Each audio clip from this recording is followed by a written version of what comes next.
बच्चों, how are you? Welcome to my YouTube channel Chemistry Classes by Pooja Yadav. Now in this video we will discuss about the chemical properties of alkene. Previous video के अंदर हमने alkanes की chemical property first देख ली थी, कौन सी? Substitution reaction. और उस substitution के अंदर हमने 3 पार्ट्स देखे थे, हेलोजिनेशन, और हेलोजिनेशन के अंदर हमने chlorination, bromination, iodination, fluorination complete की। Then second one is the nitration and third one is the sulphonation. ठीक है, तो सब्स्टिट्यूशन कंप्लीट हो गया था। केमिकल प्रॉपर्टीज जो है एल्केन्स की, उसकी जो सेकंड आती है वो आती है ऑक्सीडेशन। इस ऑक्सीडेशन को बच्चों हम कंबशन भी बोल सकते हैं। क्यों? क्योंकि ऑक्सीडेशन में क्या होता है, ऑक्सीजन की प्रेजेंस होती है तब रिएक्शन होती है या ऑक्सीजन की एडिशन होती है। और कंबशन क्यों बोला जाता है? क्योंकि हाइड्रोकार्बन्स जो होते हैं वो एयर की प्रेजेंस में क्या हो रहे हैं, बर्न हो रहे हैं, यानी कि उनमें ऑक्सीजन की एडिशन हो रही है।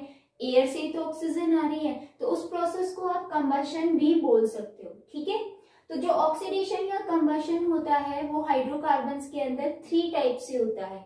एक होता है कंप्लीट ऑक्सीडेशन का या फिर कंबशन, या इनकम्प्लीट ऑक्सीडेशन और कंबशन, या फिर हम थर्ड जो लेते हैं वो आता है कंट्रोल्ड या फिर कैटालाइटिक ऑक्सीडेशन। ठीक है, नेम याद रखना है। तो बच्चों कंप्लीट ऑक्सीडेशन कब होता है? कंप्लीट ऑक्सीडेशन जब होगा व्हेन प्रोवाइड ऑक्सीजन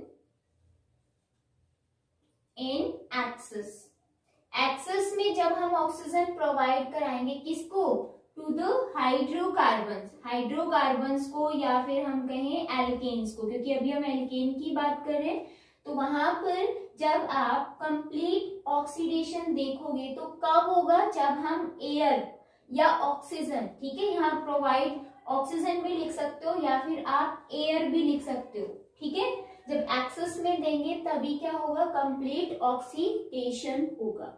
और जब कंप्लीट ऑक्सीडेशन होता है तो हमारे पास जो प्रोडक्ट बनता है वो क्या बनता है? CO2 and water molecule, and साथ में क्या रिलीज होती है? हीट रिलीज होती है। और ये जो हीट रिलीज होती है वो हायर अमाउंट में रिलीज होती है। इसीलिए जो एल्केन्स होते हैं, जो हाइड्रोकार्बन्स होते हैं, उनको हम एज अ फ्यूल यूज में लेते हैं। ठीक है, जैसे आपके घर में एलपीजी होगी, आप सभी को पता है कि जो एलपीजी है वो क्या है? गैस ही तो है। किस फॉर्म में है? लिक्विड फॉर्म के अंदर है। तो अगर उसके अंदर हाइड्रोकार्बन देखें तो कौन सी होती है? ब्यूटेन और प्रोपेन। ठीक है, ब्यूटेन प्लस प्रोपेन का मिक्सचर होता है, उसी को ही आप क्या बोलते हो? LPG, liquid petroleum gas. यानी कि जो गैस होती है उसका लिक्विफिकेशन करते हैं, यानी कि लिक्विड में चेंज करते हैं। तो सिलेंडर के अंदर जो गैस फिलअप होती है वो लिक्विड फॉर्म के अंदर होती है। ठीक है, और उसके अंदर अगर पूछा जाए हाइड्रोकार्बन कौन सा है तो ब्यूटेन प्लस प्रोपेन का मिक्सचर होता है। ठीक है, और चीज देखो, जैसे इसे बुक में आपको आइसोब्यूटेन, आइसोप्रोपेन का मिक्सचर दिख जाएगा, तो है तो वही प्रोपेन ही है, ब्यूटेन। तो यहाँ पर देखो बच्चों, ये जो कंप्लीट ऑक्सीडेशन है उसमें प्रोडक्ट्स याद रखने हैं। प्रोडक्ट क्या बनता है? CO2 और वाटर मॉलिक्यूल, और हायर अमाउंट में हीट रिलीज होती है। इनकम्प्लीट ऑक्सीडेशन कब होता है? जब हम क्या करें? व्हेन प्रोवाइड एयर या फिर ऑक्सीजन इन लिमिटेड अमाउंट। ठीक है, लिमिटेड अमाउंट के अंदर अगर आप क्या करते हो? एयर प्रोवाइड कराते हो या ऑक्सीजन प्रोवाइड कराते हो, किसको? हाइड्रोकार्बन को, तब इनकम्प्लीट ऑक्सीडेशन होता है। और जब इनकम्प्लीट ऑक्सीडेशन होता है तो हमारे पास प्रोडक्ट कार्बन मोनोऑक्साइड निकल के आता है, कार्बन भी निकल के आता है। ठीक है, ब्लैक फॉर्म होती है कार्बन की, और आपके पास वाटर मॉलिक्यूल भी निकल कर आता है। ठीक है, नेक्स्ट जो आता है वो आता है कंट्रोल्ड या फिर कैटालाइटिक। देखो बच्चों, इसमें क्या होता है? नेम में पता चल रहा है, कंट्रोल्ड, यानी कि हम इसमें किसी भी एक सब्सटेंस को ऐड करेंगे तभी वो रिएक्शन शो करेगा। यानी कि वो जो सब्सटेंस होगा वो क्या होगा? कैटलिस्ट होगा। तो इसीलिए हम इसको कैटालाइटिक ऑक्सीडेशन भी बोलते हैं। तो हम जब डिफरेंट डिफरेंट कैटलिस्ट यूज करेंगे तब हमारे पास जो प्रोडक्ट होंगे वो भी डिफरेंट डिफरेंट आएंगे। ठीक है, एक जैसे नहीं आएंगे। तो हम यहाँ पर क्या यूज करते हैं, कैटलिस्ट यूज करते हैं, किसके लिए, ऑक्सीडेशन के लिए। तो हम 1 बाय 1 ये पढ़ने वाले हैं, जल्दी से इसका स्क्रीनशॉट ले लो, देन मैं विद एग्जांपल एक्सप्लेन करने वाली हूँ। बच्चों इसका जो फर्स्ट पार्ट है वो क्या आता है, कंप्लीट ऑक्सीडेशन। कंप्लीट ऑक्सीडेशन के अंदर या फिर कंबशन के अंदर क्या होगा, मैंने आपको बता दिया है क्या प्रोडक्ट्स बनेंगे। ठीक है, यानी कि आपने क्या लिया यहाँ पर, सपोज मीथेन, और उसका हमने क्या कराया, ऑक्सीडेशन। ऑक्सीजन हमें किस में लेनी है, एक्सेस में लेनी है, या ऑक्सीजन की जगह मैं एयर भी लिख दूं तो क्या होगा, यहाँ पर बर्निंग प्रोसेस होगी। बर्निंग प्रोसेस का मतलब क्या होगी, हीटिंग प्रोसेस होगी। तो हम यहाँ ये कह सकते हैं कि इसको अगर हम हीट करें ऑक्सीजन की प्रेजेंस में, किसको, CH4 को, तो क्या रिलीज होती है, CO2 गैस रिलीज होती है, एंड साथ में क्या रिलीज होता है, वाटर मॉलिक्यूल, और साथ में हीट रिलीज होती है हायर अमाउंट में। ठीक है, तभी तो इसको हम एज अ फ्यूल यूज में लेते हैं। तो यहाँ पर अगर इस रिएक्शन को बैलेंस करोगे तो आपके पास ऑक्सीजन एक्सेस में आएगी। कैसे, देखो कार्बन यहाँ कितने हैं, 4, सॉरी हाइड्रोजन यहाँ 4 है, कार्बन 1 है, तो कार्बन 1 यहाँ हाइड्रोजन आपको 4 करने, 2 से मल्टीप्लाई कर दो। अब ऑक्सीजन कितने हो गए, 2 यहाँ पर 2 यहाँ पर 4, तो हम यहाँ पर O2 क्या हो गए, 2, तभी तो एक्सेस हो गया। ठीक है, ये ध्यान रखना। ऐसे ही अगर हम मीथेन का करेंगे तो भी कार्बन डाइऑक्साइड और वाटर मॉलिक्यूल रिलीज होगा। प्रोपेन का करेंगे तो भी सेम। ठीक है, तो कंप्लीट ऑक्सीडेशन में आपको ध्यान रखना है, और इसमें हायर अमाउंट में हीट रिलीज हो रही है, तभी हम एज अ फ्यूल इसको यूज में लेंगे। सेकेंड आता है इनकम्प्लीट ऑक्सीडेशन। इनकम्प्लीट ऑक्सीडेशन में क्या होता है बच्चों इसमें मैंने एग्जांपल लिया, CH4 है और आपके पास ऑक्सीजन है। इसमें 2 कंडीशन है। अगर आपने ये लिमिट अमाउंट में लिया है, मतलब जो आपके पास एल्कीन है वो क्या है, लिमिट अमाउंट में, और ऑक्सीजन क्या है, एक्सेस में, इसके कंपेयर में एक्सेस में ही रहेगी, और फिर आप क्या कर रहे हो, बर्निंग प्रोसेस कर रहे हो, तो क्या रिलीज होगी, कार्बन मोनोऑक्साइड और प्लस में H2O रिलीज हो जाती है। ठीक है, अब इस रिएक्शन को आप बैलेंस करोगे, जैसे मैंने किया, यहाँ पर मैंने 2 लगा दिया है, यहाँ 3 लगाया। रिएक्शन को बैलेंस करोगे, यहाँ पर भी 2 लगाओगे, ठीक है, और यहाँ पर आप 4 लगा दोगे, तो ये रिएक्शन बैलेंस हो जाएगी। आप देखो, अगर आप इसमें CH4 प्लस ऑक्सीजन क्या लेते हो, लिमिट अमाउंट में लेते हो, कि कोई भी एक लिमिट कर दो। अगर ऑक्सीजन लिमिटेड अमाउंट में ले रहे हो तो आपके पास जो बनेगा वो क्या बनेगा, कार्बन प्लस H2O, ये सॉलिड फॉर्म में रहता है। ठीक है, कार्बन और वाटर मॉलिक्यूल रिलीज हो जाता है। तो मैंने आपको ये कहा था, इनकम्प्लीट ऑक्सीडेशन जब होता है तो CO या फिर कार्बन और फिर वाटर मॉलिक्यूल रिलीज होता है। तो कार्बन कब रिलीज होगा, जब ऑक्सीजन लिमिट अमाउंट में लोगे, और अगर आप एल्केन लिमिटेड अमाउंट में ले रहे हो तो आपके पास कार्बन मोनोऑक्साइड रिलीज होती है। अब ये जो कार्बन है वो ब्लैक फॉर्म के अंदर होता है, और इसको हम यूज में ले सकते हैं एज अ पिगमेंट, यानी कि कलर जो होता है या पॉलिशिंग जो होती है, ब्लैक कलर जो होता है उसमें ये यूज में आता है। ठीक है, तो ये हो गया इनकम्प्लीट ऑक्सीडेशन। नेक्स्ट देखो, इसमें नेक्स्ट आता है बच्चों जो आपके पास था कैटालाइटिक, उसमें आपको सिर्फ कैटलिस्ट ध्यान में रखना है। ठीक है, आप कैटालाइटिक ऑक्सीडेशन के अंदर कैटलिस्ट अलग अलग होते हैं, तो वो आपको प्रोडक्ट भी क्या देंगे, अलग अलग देंगे। ठीक है, वो देखो मैं आपको 1 बाय 1 एक्सप्लेन करती हूँ।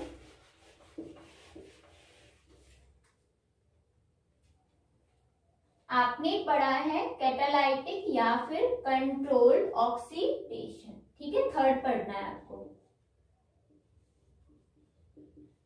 इसका सेकेंड नेम कंट्रोल्ड भी है, याद रखना, और कंट्रोल्ड।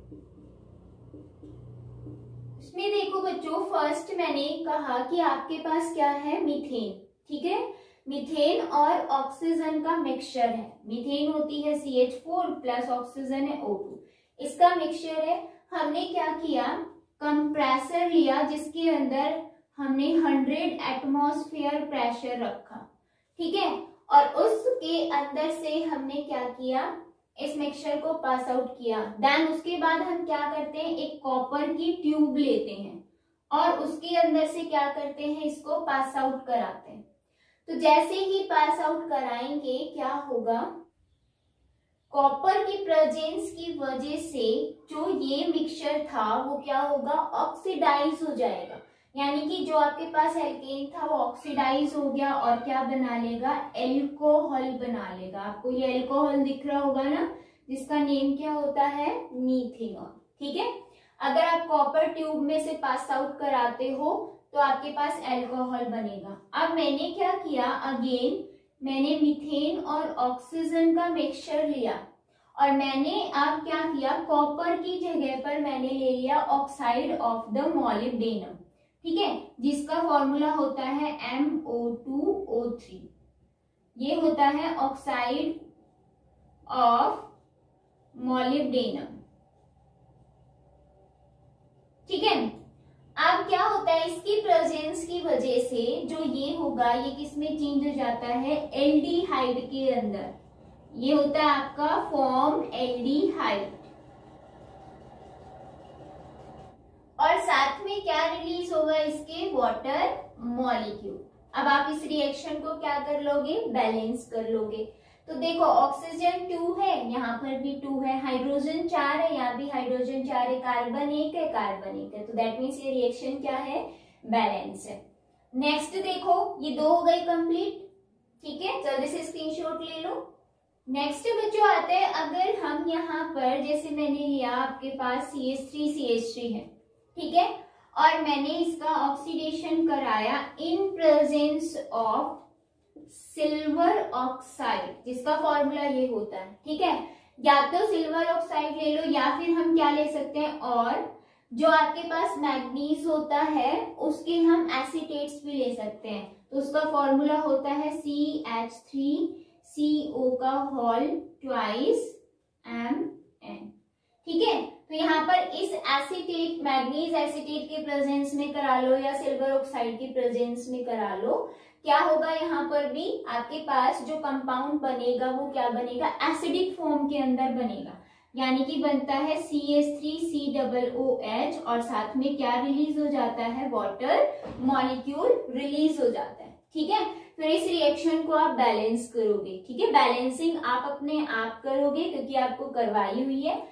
तो सिंपल सा है, कार्बन 2 है, यहाँ भी कार्बन 2 है, यानी कि इसके पास जो बनेगा वो क्या बनता है, एसिटिक एसिड बनता है। क्या ले रहे हो आप, या तो सिल्वर ऑक्साइड ले लो या फिर मैग्नीज के एसीटेट्स ले लो, तो हम बोल सकते हैं एसीटेट ऑफ मैग्नीज, ठीक है। नेक्स्ट देखो, नेक्स्ट जो रिएक्शन है बहुत ही इंपॉर्टेंट है, अच्छे से ध्यान से देखना है।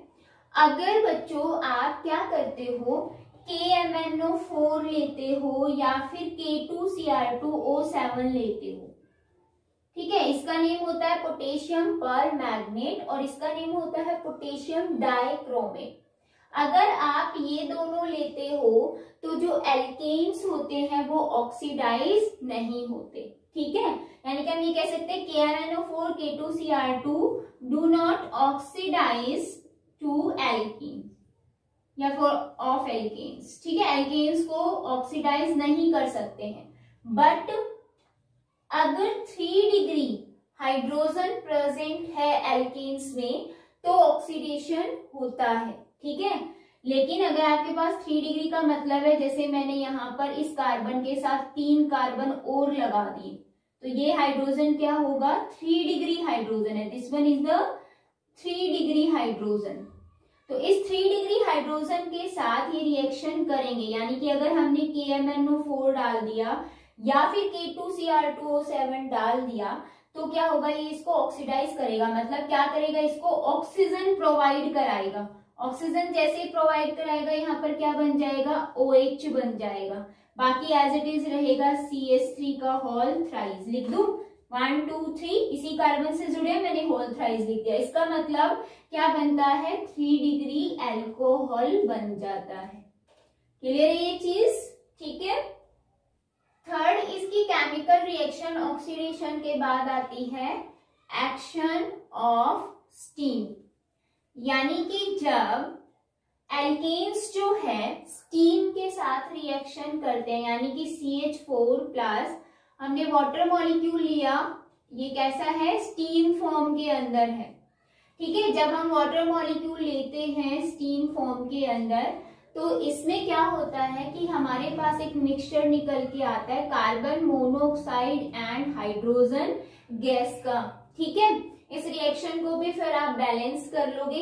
यहाँ हाइड्रोजन कितने हैं, 6, यहाँ पर 2 है, 3 से मल्टीप्लाई कर दो, तो आपके पास जो ये मिक्सचर निकल के आता है इसको हम सिन गैस बोलते हैं।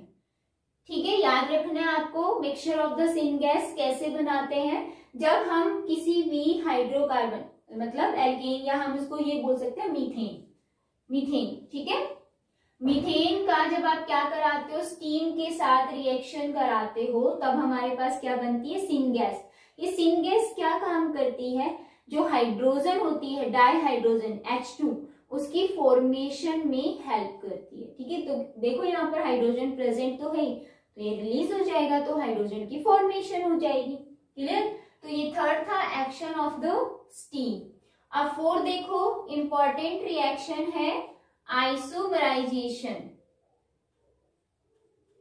ठीक है, अब आपने पढ़ा हुआ आइसोमराइजेशन क्या होता है, यानी कि आइसोमर्स जो है वो आपस में चेंज हो जाए, वन आइसोमर जो है उसी के अनदर आइसोमर में चेंज हो जाए, तो वही क्या है, आइसोमराइजेशन।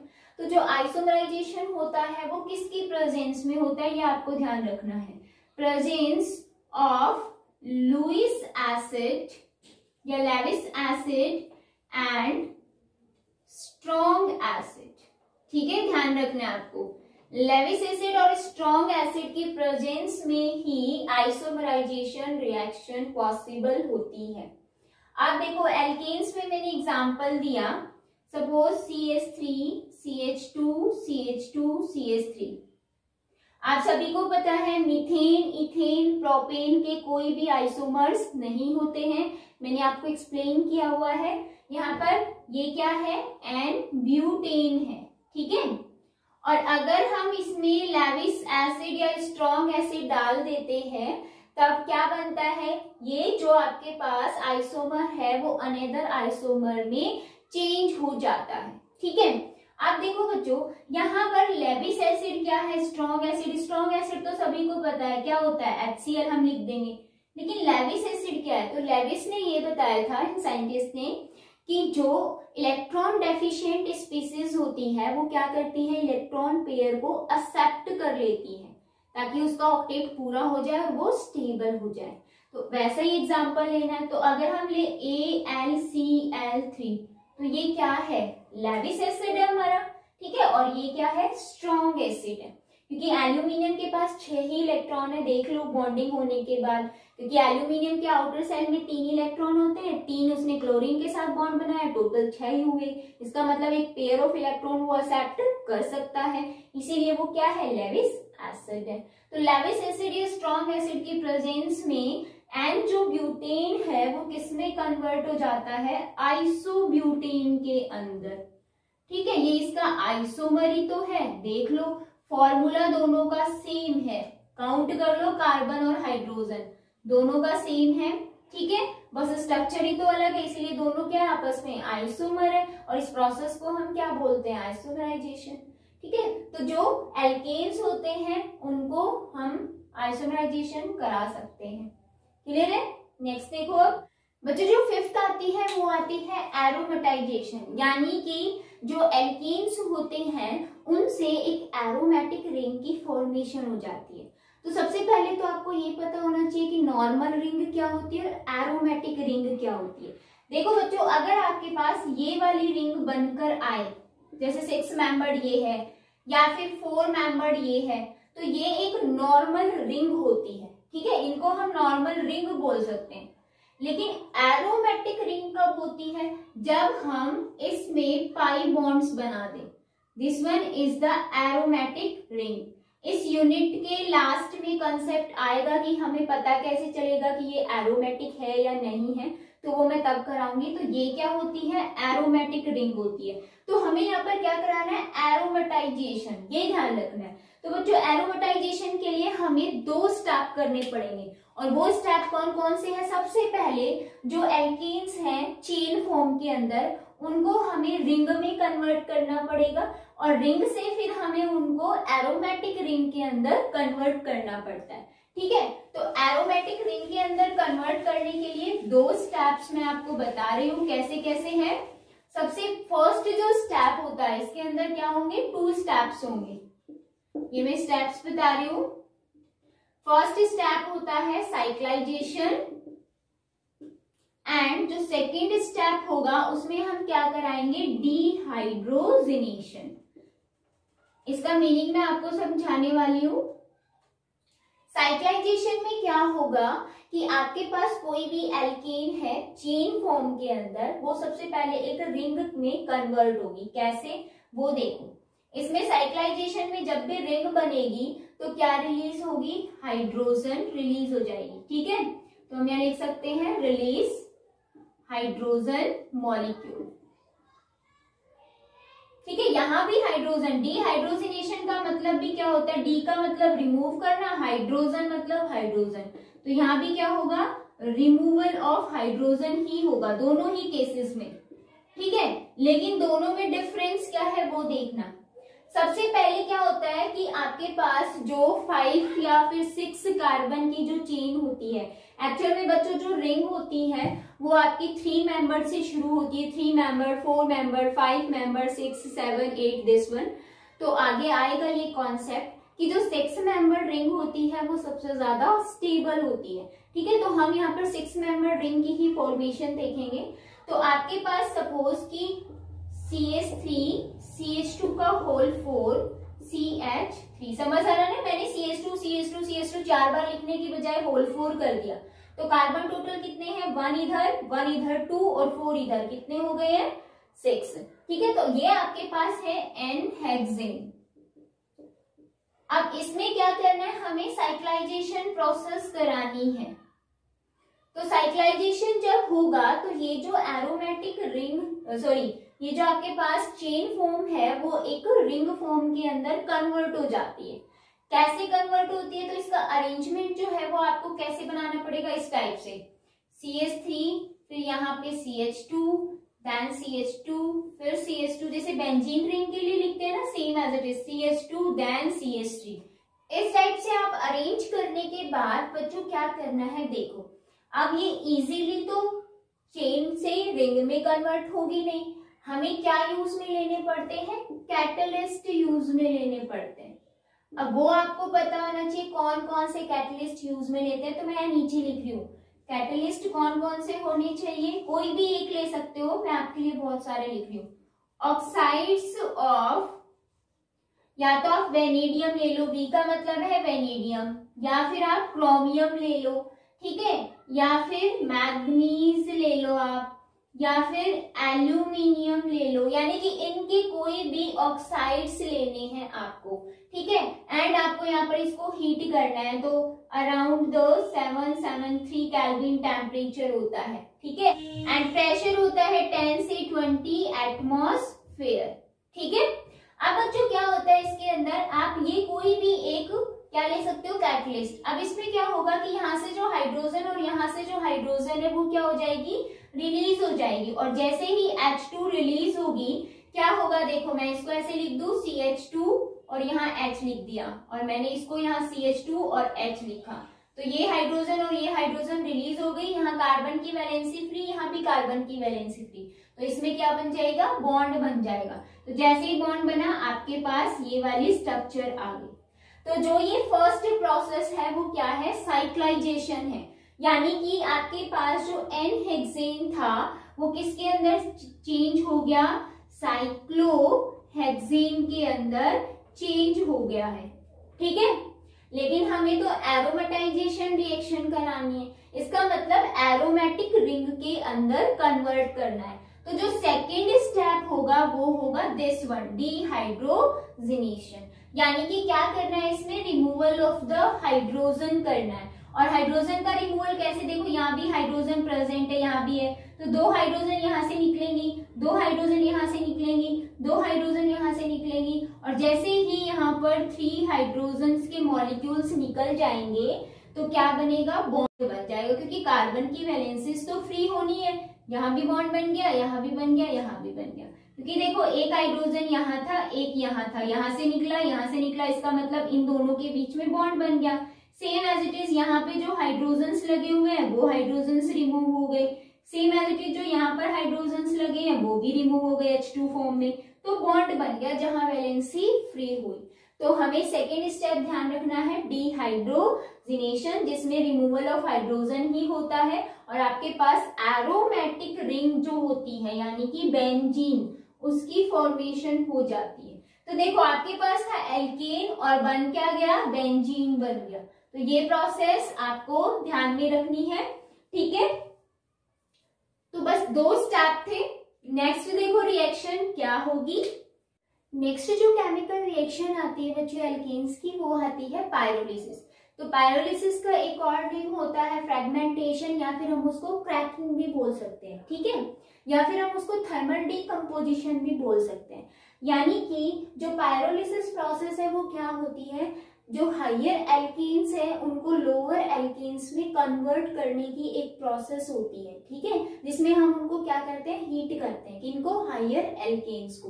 तो मैंने यहाँ डेफिनेशन लिखी हुई है, thermal decomposition of higher alkanes to the lower alkanes और एल्कीन्स, यानी कि एल्केन्स भी बनेंगे और एल्कीन भी बनेगी इन एब्सेंस ऑफ एयर, यानी कि हमें एयर की जरूरत नहीं है, ऑक्सीजन की जरूरत यहाँ पर बिल्कुल भी नहीं है, हमें क्या करना है, उसको सिर्फ हीट करना है इन एब्सेंस ऑफ एयर।